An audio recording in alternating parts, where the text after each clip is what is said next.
ರಾಜ್ಯ ಕಾಂಗ್ರೆಸ್ನಲ್ಲಿ ಈಗ ಅಹಿಂದ ಫೈಟ್ ಶುರುವಾಗಿದೆ. ಸಿಎಂ ಸಿದ್ದರಾಮಯ್ಯನವರು ಹಾಗೆ ಬಿಕೆ ಹರಿಪ್ರಸಾದ್ ನಡುವೆ ಜಿದ್ದಾಜಿದ್ದಿ ಏರ್ಪಟ್ಟಿದೆ.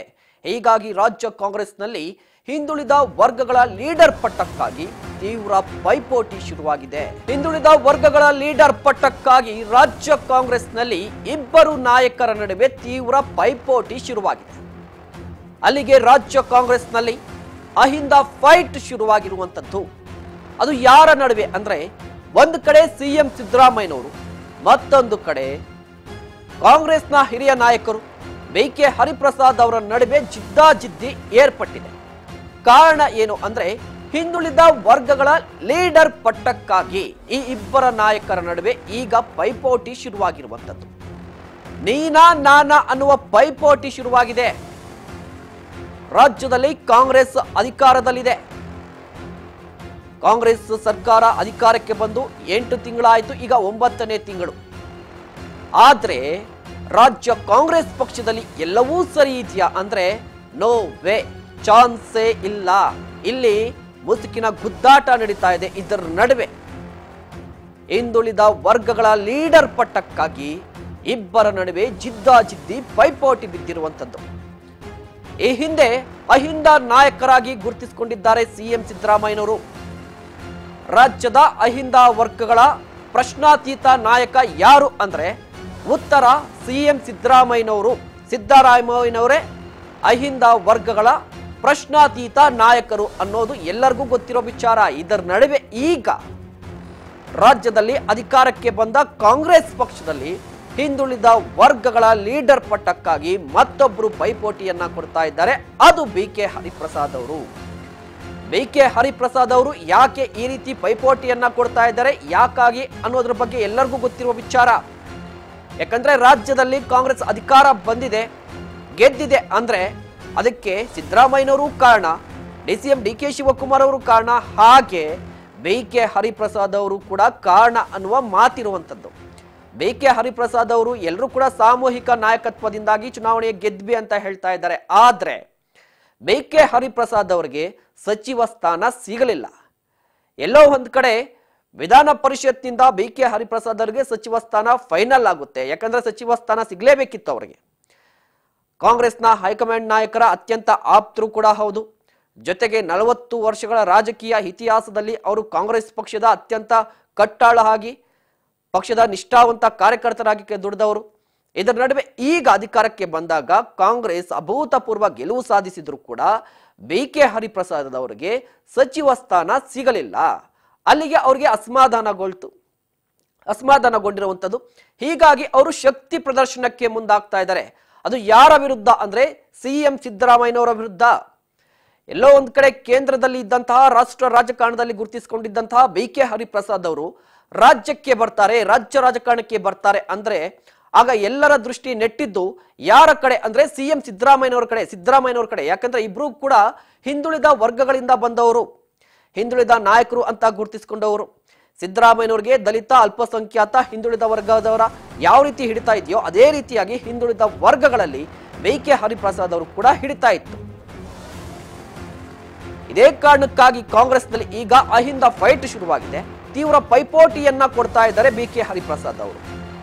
ಆದ್ರೆ ಡಿಕೆ ಶಿವಕುಮಾರ್ ಅವರ ತಂತ್ರಗಾರಿಕೆ ಜೊತೆಗೆ ಸಿದ್ದರಾಮಯ್ಯನವರ ಮಾಸ್ ಇಮೇಜ್ ಅನ್ನ ಬಳಸಿಕೊಂಡು ಅಧಿಕಾರಕ್ಕೆ ಬಂತು ಬಿಕೆ ಹರಿಪ್ರಸಾದ್ ಅವರಿಗೆ ಈಗ ಅನ್ಯಾಯ ಆಗಿದೆ ಅನ್ನೋದು ಅವರ ಆರೋಪ. ಇದರ ನಡುವೆ ಬಿಕೆ ಹರಿಪ್ರಸಾದ್ ಅವರಿಗೆ ಟಕ್ಕರ್ ಕೊಡಬೇಕು ಅಂತ ಸಿದ್ದರಾಮೋತ್ಸವ ರೀತಿಯಲ್ಲಿ ಮತ್ತೊಂದು ಸಮಾವೇಶವನ್ನ ನಡೆಸಲಿಕ್ಕೆ ಸಿದ್ದರಾಮಯ್ಯನವರ ಬಣ ಶುರುವಾಗಿದೆ. ಬಣ ಒಂದು ರೀತಿಯ ಪ್ಲಾನ್ ಅನ್ನ ಹಾಕೊಂಡಿದೆ.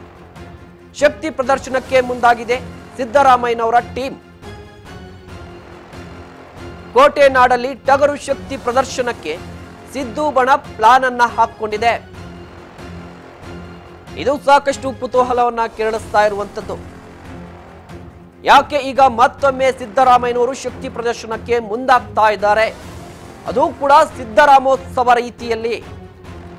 ಸಿದ್ದರಾಮೋತ್ಸವ ಎಲ್ಲರಿಗೂ ಕೂಡ ನೆನಪಿರುವಂತದ್ದು. ರಾಜ್ಯ ರಾಜಕಾರಣದಲ್ಲಿ ನ ಭೂತೋ ನ ಭವಿಷ್ಯತಿ ಎಂಬಂತೆ ಆ ಸಮಾವೇಶ ನಡೆದದ್ದು. ಇತ್ತೀಚಿನ ರಾಜ್ಯ ರಾಜಕಾರಣದಲ್ಲಿ ಕಂಡು ಕೇಳಿ ಹರಿಯದ ಸಮಾವೇಶ ಅದು ದಾವಣಗೆರೆಯಲ್ಲಿ ನಡೆದಿದ್ದದ್ದು. ಇದೀಗ ಅಂತಹ ಸಮಾವೇಶವನ್ನ ನಡೆಸಲಿಕ್ಕೆ ಸಿದ್ದರಾಮಯ್ಯನವರು ಹಾಗೆ ಅವರ ಟೀಮ್ ರೆಡಿಯಾಗಿದೆಯಂತೆ. ಅದು ಯಾವ ರೀತಿಯ ಸಮಾವೇಶ? ಸಿದ್ದರಾಮೋತ್ಸವ ರೀತಿಯಲ್ಲಿ ಕೋಟೆ ನಾಡು ಚಿತ್ರದುರ್ಗದಲ್ಲಿ ಈ ಸಮಾವೇಶ ಡಿಸೆಂಬರ್ 30ನೇ ತಾರೀಕು. ಡೇಟ್ ಕೂಡ ಫಿಕ್ಸ್ ಆಗಿದೆ. ಈಗಾಗಲೇ ಸಮಾವೇಶವನ್ನ ನಡೆಸಲಿಕ್ಕೆ, ಬೃಹತ್ ಸಮಾವೇಶವನ್ನ ನಡೆಸಲಿಕ್ಕೆ ಎಲ್ಲಾ ರೀತಿಯ ತಯಾರಿ ಕೂಡ ಆರಂಭವಾಗಿದೆ. ಈಗಾಗಲೇ ಆ ಸಮಾವೇಶಕ್ಕೆ ಸಂಬಂಧಪಟ್ಟಂತೆ ಒಂದು ತಂಡ ರಚನೆ ಆಗಿದೆ, ತಂಡ ಕೂಡ ರಚನೆ ಆಗಿದೆ, ಜೊತೆಗೆ ಉಪಸಮಿತಿಗಳು ಕೂಡ ರಚನೆ ಆಗಿದೆ. ಯಾರ್ಯಾರು ಏನೆಲ್ಲ ಕೆಲಸ ಮಾಡಬೇಕು, ಸಭೆ ಯಾವ ರೀತಿ ಆಯೋಜನೆ ಮಾಡಬೇಕು, ಜನರನ್ನ ಸೇರಿಸುವ ನಿಟ್ಟಿನಲ್ಲಿ ಯಾವ ರೀತಿಯ ಕಾರ್ಯಕ್ರಮಗಳನ್ನ ಕೈಗೊಳ್ಳಬೇಕು, ಪಕ್ಷ ಸಂಘಟನೆ ಜೊತೆಗೆ ಸಂಘಟನೆ ಹೇಗೆ ಮಾಡಬೇಕು ಅನ್ನೋದ್ರ ಬಗ್ಗೆ ಕೂಡ ಈಗಾಗಲೇ ಚರ್ಚೆ ಕೂಡ ನಡೆದಿದೆ ಅಂತೆ. ಮೂಲಗಳ ಪ್ರಕಾರ 10 ಲಕ್ಷ ಜನರನ್ನ ಸೇರಿಸುವ ಪ್ಲಾನ್ ಇರುವಂತದ್ದು ಈ ಸಮಾವೇಶಕ್ಕೆ. ಅಂದ್ರೆ ಸಿಎಂ ಸಿದ್ದರಾಮಯ್ಯನವರು ನೇರವಾಗಿ ಒಂದು ಸ್ಪಷ್ಟ ಸಂದೇಶವನ್ನ ರವಾನೆ ಮಾಡ್ತಾ ಇದ್ದಾರೆ ತಮ್ಮ ವಿರೋಧಿಗಳಿಗೆ, ಸ್ವಪಕ್ಷದ ವಿರೋಧಿಗಳಿಗೆ. ಅಂದ್ರೆ ನೇರವಾಗಿ BK ಹರಿಪ್ರಸಾದ್ ಮತ್ತೆ ಅವರ ಹಿಂದೆ ಯಾರು ಕಾಣದ ಕೈಗಳು ಕೆಲಸ ಮಾಡ್ತಾ ಇದೆ ಅವ್ರಿಗೂ ಕೂಡ ಒಂದು ಸ್ಪಷ್ಟ ಸಂದೇಶವನ್ನ ರವಾನೆ ಮಾಡಬೇಕು ಅಂತ ಸಿಎಂ ಸಿದ್ದರಾಮಯ್ಯನವರು ಪ್ಲಾನ್ ಅನ್ನ ಹಾಕೊಂಡಿದ್ದಾರೆ. ಇದೇ ಕಾರಣಕ್ಕಾಗಿ ಮತ್ತೊಂದು ಸಿದ್ದರಾಮೋತ್ಸವ ಮೀಟಿಂಗ್. ಇಲ್ಲಿ ಸಿದ್ದರಾಮೋತ್ಸವ ಯಾಕೆ ಇಷ್ಟೊಂದು ಕ್ಯೂರಿಯಾಸಿಟಿಯನ್ನ, ಕುತೂಹಲವನ್ನ ಕೆರಳಿಸ್ತಾ ಇದೆ ಅಂದ್ರೆ, ಈ ಹಿಂದೆ ಏನ್ ನಡೆದಿತ್ತು ಸಿದ್ದರಾಮೋತ್ಸವ ಮೀಟಿಂಗ್, ಅದು ರಾಜ್ಯ ರಾಜಕಾರಣಕ್ಕೆ ಸಂಬಂಧಪಟ್ಟಂತೆ 2000 ಇಸ್ವಿ ಅನ್ನ ತೆಗೆದುಕೊಂಡೆ 90s ಎಲ್ಲ ಬಿಟ್ರೆ 2000 ಇಸ್ವಿ ಆದ್ಮೇಲೆ ಕಳೆದ 20 ವರ್ಷದಲ್ಲಿ ಅಂತಹ ಒಂದು ಮೀಟಿಂಗ್ ನಡೆದಿರಲಿಲ್ಲ ಅಂತ ಸಾಕಷ್ಟು ಮಂದಿ ಕೂಡ ಹೇಳಿದ್ರು. ಸಿದ್ದರಾಮೋತ್ಸವ ಮೀಟಿಂಗ್ ಯಾರು ಕೂಡ ನಿರೀಕ್ಷೆ ಮಾಡಲಿಲ್ಲ, ಅಷ್ಟು ಜನ ಆ ಕಾರ್ಯಕ್ರಮಕ್ಕೆ ಬಂದು ಸೇರಿದ್ರು. ಅಂತಹದ್ದೇ ಮೀಟಿಂಗ್ ಅನ್ನ ಮತ್ತೊಮ್ಮೆ ರಿಪೀಟ್ ಮಾಡಲಿಕ್ಕೆ ಈಗ ಸಿದ್ದರಾಮಯ್ಯನವರು ಮುಂದಾಗಿದ್ದಾರಂತೆ. ಯಾವ ಕಾರಣಕ್ಕೆ ಅಂದ್ರೆ, ಮೊದಲನೇ ಕಾರಣ ಲೋಕಸಭಾ ಚುನಾವಣೆ ಹಿನ್ನೆಲೆಯಲ್ಲಿ ಸಿದ್ದರಾಮಯ್ಯನವರು ಶಕ್ತಿ ಪ್ರದರ್ಶನಕ್ಕೆ ಮುಂದಾಗ್ತಾ ಇದ್ದಾರೆ. ಈಗ ಮುಂದೆ ಲೋಕಸಭಾ ಚುನಾವಣೆ ಇದೆ. ಆ ಚುನಾವಣೆಗೂ ಮೊದಲು ಸಿದ್ದರಾಮಯ್ಯನವರ ಶಕ್ತಿ ಪ್ರದರ್ಶನವಾಗಬೇಕು. ಅಸೆಂಬ್ಲಿ ವೇಳೆ ದಾವಣಗೆರೆಯಲ್ಲಿ ಸಿದ್ದರಾಮೋತ್ಸವ ಕಾರ್ಯಕ್ರಮವನ್ನು ಹಮ್ಮಿಕೊಂಡಿದ್ದು, ಅದು ಸಾಕಷ್ಟು ಯಶಸ್ವಿ ಕೂಡ ಆಗಿತ್ತು. ಜೊತೆಗೆ ಕಾಂಗ್ರೆಸ್ನ ನಾಯಕರಿಗೆ, ಕಾರ್ಯಕರ್ತರಿಗೆ ಬೂಸ್ಟ್ ಅನ್ನ ಕೊಟ್ಟಿತ್ತು. ಈಗ ಲೋಕಸಭಾ ಚುನಾವಣೆ ಬರ್ತಾ ಇದೆ, ಅದಕ್ಕೆ ಕಿಕ್ ಸ್ಟಾರ್ಟ್ ಅನ್ನ ಕೊಡಬೇಕು. ಅದು ಚಿತ್ರದುರ್ಗದಲ್ಲಿ ಆಗುತ್ತಾ? ಯಾಕಂದ್ರೆ ದಾವಣಗೆರೆಯಲ್ಲಿ ನಡೆದಂತಹ ಸಿದ್ದರಾಮೋತ್ಸವ ಮೀಟಿಂಗ್ ಏನಿತ್ತು, ಕಾಂಗ್ರೆಸ್ ಪಕ್ಷಕ್ಕೆ ಒಂದು ರೀತಿಯಾಗಿ ಹುಮ್ಮಸ್ಸನ್ನ ಕೊಟ್ಟಿತ್ತು. ಯಾರು ಕೂಡ ನಿರೀಕ್ಷೆ ಮಾಡಿರಲಿಲ್ಲ ಅಷ್ಟು ಪ್ರಮಾಣದ ಜನರು ಅಲ್ಲಿ ಸೇರ್ತಾರೆ ಅಂತ. ಇಡೀ ಕಾಂಗ್ರೆಸ್ ಪಕ್ಷಕ್ಕೆ ಹುಮ್ಮಸ್ಸನ್ನ ಕೊಟ್ಟಿದ್ದು, ಜೋಶನ್ನ ತುಂಬಿದ್ದು ಸಿದ್ದರಾಮೋತ್ಸವ. ಅಸೆಂಬ್ಲಿ ಚುನಾವಣೆಗೆ ಬಂದ್ರೆ, ಈಗ ಲೋಕಸಭಾ ಚುನಾವಣೆ ಬರ್ತಾ ಇದೆ. ಈಗ ಕಾಂಗ್ರೆಸ್ ಅಲ್ಲೂ ಕೂಡ ಅಂತಹ ಉತ್ಸಾಹ ಬರಬೇಕು, ಅಂತಹ ಜೋಶ್ ಬರಬೇಕು ಅಂದ್ರೆ ಸಿದ್ದರಾಮೋತ್ಸವ ಕಾರಣವಾಗುತ್ತಾ? ಈ ಬಾರಿ ನಡೆಯುವಂತಹ ಚಿತ್ರದುರ್ಗದಲ್ಲಿ ನಡೆಯುವಂತಹ ಸಿದ್ದರಾಮೋತ್ಸವ ಕಾಂಗ್ರೆಸ್ ಕಾರ್ಯಕರ್ತರಲ್ಲಿ ಉತ್ಸಾಹವನ್ನ ತುಂಬುತ್ತಾ ಅನ್ನೋ ಪ್ರಶ್ನೆ. ಕೋಟೆನಾಡು ಚಿತ್ರದುರ್ಗದಲ್ಲಿ ಅಹಿಂದ ಸಮಾವೇಶಕ್ಕೆ ಸಿದ್ಧತೆಯನ್ನ ಮಾಡಿಕೊಂಡಿದ್ದಾರೆ. ಸುಮಾರು 10 ಲಕ್ಷ ಜನರನ್ನ ಸೇರಿಸುವ ಮೂಲಕ ಬಲ ಪ್ರದರ್ಶನಕ್ಕೆ ಮುಂದಾಗಿರುವಂತದ್ದು ಸಿಎಂ ಸಿದ್ದರಾಮಯ್ಯನವರು ಹಾಗೆ ಅವರ ತಂಡ. ಇಲ್ಲಿ ಅವರ ತಂಡ ಅಂದ್ರೆ ಅವ್ರಿಗಿರಂತಹ ಬೆಂಬಲಿಗರಾಗಿರ್ಬೋದು, ಆಪ್ತ ಸಚಿವರಾಗಿರ್ಬೋದು.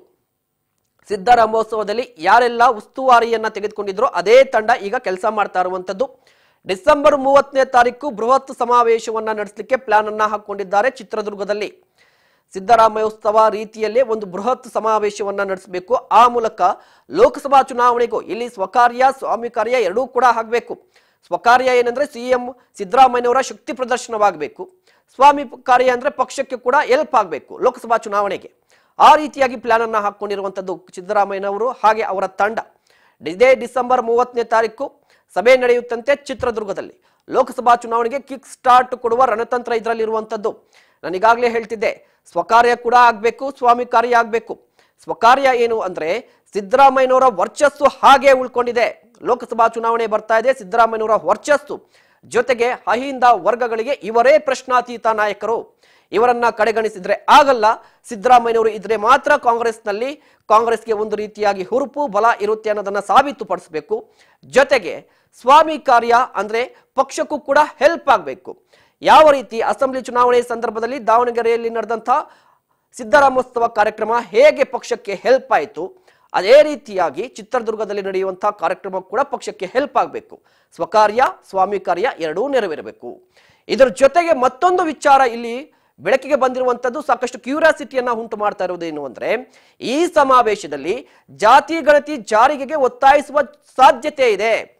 ಪ್ರಮುಖವಾಗಿ ಎಲ್ಲೋ ಒಂದ್ ಕಡೆ ರಾಜ್ಯದಲ್ಲಿ ಚರ್ಚೆಗೆ ಗ್ರಾಸವಾಗ್ತಾ ಇರೋದು ಏನು ಅಂದ್ರೆ ಜಾತಿ ಗಣತಿ ವರದಿ. ಇಲ್ಲಿ ಒಂದಿಷ್ಟು ವರ್ಗಗಳು, ಒಂದಿಷ್ಟು ಸಮುದಾಯ, ಅದರಲ್ಲೂ ಕೂಡ ಪ್ರಬಲ ಸಮುದಾಯಗಳು, ಒಕ್ಕಲಿಗ ಮತ್ತು ಲಿಂಗಾಯತರು ಇದನ್ನ ವಿರೋಧ ಮಾಡ್ತಾ ಇದ್ದಾರೆ. ಆದ್ರೆ ಅಹಿಂದ ಸಮಾವೇಶವನ್ನ ನಡೆಸ್ತಾ ಇರುವ ಕಾರಣಕ್ಕಾಗಿ ಆ ಸಮಾವೇಶದಲ್ಲಿ ಒಂದು ಸಂದೇಶವೇನಾದ್ರೂ ರವಾನೆ ಆಗುತ್ತಾ ಅಂದ್ರೆ ಜಾತಿ ಗಣತಿ ವಿಚಾರಕ್ಕೆ ಸಂಬಂಧಪಟ್ಟಂತೆ ಅಹಿಂದ ವರ್ಗಗಳ ನಾಯಕರು, ಜನರು ಕೂಡ ಸಿದ್ದರಾಮಯ್ಯನವರ ಪರವಾಗಿದ್ದಾರೆ. ಈ ಕಾರಣಕ್ಕಾಗಿ ಆ ಜಾತಿ ಗಣತಿ ವರದಿಯನ್ನು ಸ್ವೀಕಾರ ಮಾಡಬೇಕು ಅಂತ ಒತ್ತಾಯ ಮಾಡುವ ಸಾಧ್ಯತೆ ಇದೆ. ಇದ್ರ ಜೊತೆಗೆ ಒಂದು ರೀತಿಯಾಗಿ ಮಾಸ್ ಇಮೇಜ್ ಅನ್ನ ನೀವು ವಿರೋಧ ಮಾಡಿದ್ರು ಕೂಡ ರಾಜ್ಯದ ಇತರೆ ಸಾಕಷ್ಟು ಮಂದಿ ಸಮುದಾಯಗಳು ಏವಿವೆ ಅವು ಸ್ವೀಕಾರಕ್ಕೆ ಒತ್ತಾಯ ಮಾಡ್ತಾ ಇದೆ ಅನ್ನೋದ್ರ ಬಗ್ಗೆ ಕೂಡ ಸಂದೇಶವನ್ನ ಮಾಡಿಸುವಂಥದ್ದು. ಇದರ ಜೊತೆಗೆ ಲೋಕಸಭಾ ಚುನಾವಣೆ ನಂತರ ರಾಜ್ಯದಲ್ಲಿ ಒಂದಿಷ್ಟು ಬದಲಾವಣೆ ಆಗುವ ಸಾಧ್ಯತೆ ಇದೆ. ಫಾರ್ ಎಕ್ಸಾಂಪಲ್, ಪವರ್ ಶೇರಿಂಗ್ ವಿಚಾರಕ್ಕೆ ಸಂಬಂಧಪಟ್ಟಂತೆ ಸಾಕಷ್ಟು ಊಹಾಪೋಹಗಳು ರಾಜ್ಯ ಕಾಂಗ್ರೆಸ್ನಲ್ಲಿ ಹರಿದಾಡ್ತಾ ಇದೆ. ಆ ಪವರ್ ಶೇರಿಂಗ್ ಮ್ಯಾಟರ್ ಏನಿದೆಯಲ್ವಾ, ಅದಕ್ಕೆ ಫುಲ್ ಸ್ಟಾಪ್ ಇಡಬೇಕು ಅಂದ್ರೆ ಸಿದ್ದರಾಮಯ್ಯನವರ ಪವರ್ ಅನ್ನ ತೋರಿಸಬೇಕು. ಸಿದ್ದರಾಮಯ್ಯನವರ ಪವರ್ ತೋರಿಸೋದು ಹೇಗೆ ಅಂದ್ರೆ ಸಿದ್ದರಾಮಯ್ಯನವರು ಪ್ರಶ್ನಾತೀತ ನಾಯಕರು. ಈಗಲೂ ಕೂಡ ರಾಜ್ಯಕ್ಕೆ ಸಂಬಂಧಪಟ್ಟಂತೆ ಹಿಂದುಳಿದ ಇರ್ಬೋದು, ದಲಿತ ಇರ್ಬೋದು, ಅಲ್ಪಸಂಖ್ಯಾತರು ಇರ್ಬೋದು, ಈ ಎಲ್ಲ ವರ್ಗಗಳು ಕೂಡ ಸಿದ್ದರಾಮಯ್ಯನವರ ಪರವಾಗಿದ್ದಾರೆ. ಅವರೇ ಪ್ರಶ್ನಾತೀತ ನಾಯಕರು ಅನ್ನೋದನ್ನ ಸಾಬೀತುಪಡಿಸಬೇಕು. ಇದರ ಜೊತೆಗೆ ಸ್ವಪಕ್ಷದ ವಿರೋಧಿಗಳಿಗೆ ಸಮಾವೇಶದ ಮೂಲಕ ತಿರುಗೇಟನ್ನ ಕೊಡಬೇಕು. ಯಾಕಂದ್ರೆ ಈಗಾಗಲೇ ಎಲ್ಲರಿಗೂ ಗೊತ್ತಿರೋ ವಿಚಾರ, ಸಿದ್ದರಾಮಯ್ಯನವ್ರಿಗೆ ಒಂದಿಷ್ಟು ವಿರೋಧಿಗಳು ಪಕ್ಷದಲ್ಲೇ ಹುಟ್ಕೊಂಡಿದ್ದಾರೆ. ಅದು ಪವರ್ ಶೇರಿಂಗ್ ಮ್ಯಾಟರ್ ಇರ್ಬೋದು ಅಥವಾ ಬೇರೆ ಬೇರೆ ವಿಚಾರ ಇರ್ಬೋದು. ಈ ಎಲ್ಲಾ ಕಾರಣದಿಂದಾಗ್ಲಿ ಕೂಡ ಸಿದ್ದರಾಮಯ್ಯನವರನ್ನ ಕಟ್ಟಿ ಹಾಕಬೇಕು ಲೋಕಸಭಾ ಚುನಾವಣೆ ನಂತರ ಅನ್ನೋದ್ರ ಬಗ್ಗೆ ಒಂದಿಷ್ಟು ತಯಾರಿ ನಡೀತಾ ಇದೆ. ಅದಕ್ಕೆ ಟಕ್ಕರ್ ಕೊಡಬೇಕು ಅಂತ ಸಿದ್ದರಾಮಯ್ಯನವರು ಸಿದ್ದರಾಮೋತ್ಸವ ಮೀಟಿಂಗ್ ಅನ್ನ ಮಾಡಿ ಸಾಕಷ್ಟು ಒಂದು ರೀತಿಯಾಗಿ ಟಕ್ಕರ್ ಕೊಡ್ಲಿಕ್ಕೆ ಪ್ಲಾನ್ ಅನ್ನ ಮಾಡ್ತಾ ಇರುವಂತದ್ದು. ನೀವು ಸಿದ್ದರಾಮಯ್ಯನವರ ರಾಜಕೀಯ ಇತಿಹಾಸವನ್ನ ಒಂಚೂರು ಕೆಣಕಿದ್ರೆ ಸಿದ್ದರಾಮಯ್ಯನವರು ಬೃಹತ್ ಸಮಾವೇಶಗಳ ಮೂಲಕವೇ ತಮ್ಮ ರಾಜಕೀಯ ಎದುರಾಳಿಗಳನ್ನ ಕಟ್ಟಿ ಹಾಕಿರುವಂತದ್ದು.